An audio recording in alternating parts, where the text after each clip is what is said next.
as I was walking through the walk of shame, I think that's what they called it.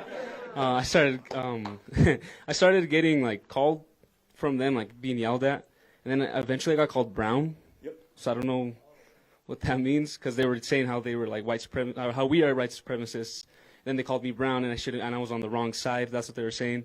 So then it started making me think about it, because then you also mentioned it in your opening remarks, how they're always attacking us, but they're never doing this. Yep.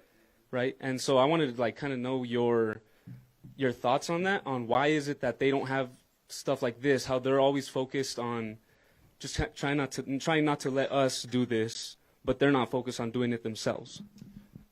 Thank you for being here. That's a wonderful question. They don't believe speech is a value. Their viewpoint is that speech is white supremacy. If you read Jacques Derrida, who is one of the most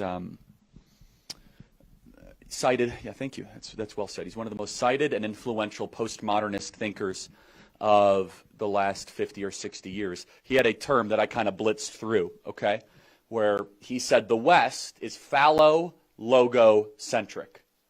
Phallo, meaning the phallus, it is dominated by men. Logos, in the Greek, truth, speech, reason, rational dialogue, all those things are replacement terms. Centric. And he said, this is the problem with the West. Men talking, that's the center. And so, therefore, in the postmodernist view, and you can read One-Dimensional Man by Herbert Marcuse, you could read Intro to Critical Theory by all of the, Derek Bell didn't write Intro to Critical Theory, but anyway, they talk about how speech is not something that we should embrace, that it's dangerous, that it's a trick, that actually all of you are being fooled by being here, that the fact we're talking is actually Charlie being a white supremacist and hoodwinking you to believe that everything should remain the same.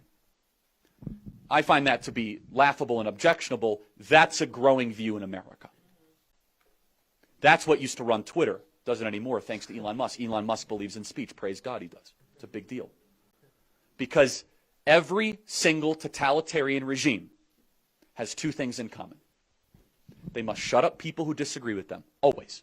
From Lenin to Mao to right now in the CCP to what Twitter used to be. And number two, they think they're doing good. If you interviewed Hitler a year before he committed suicide, and you said, do you think you're doing good?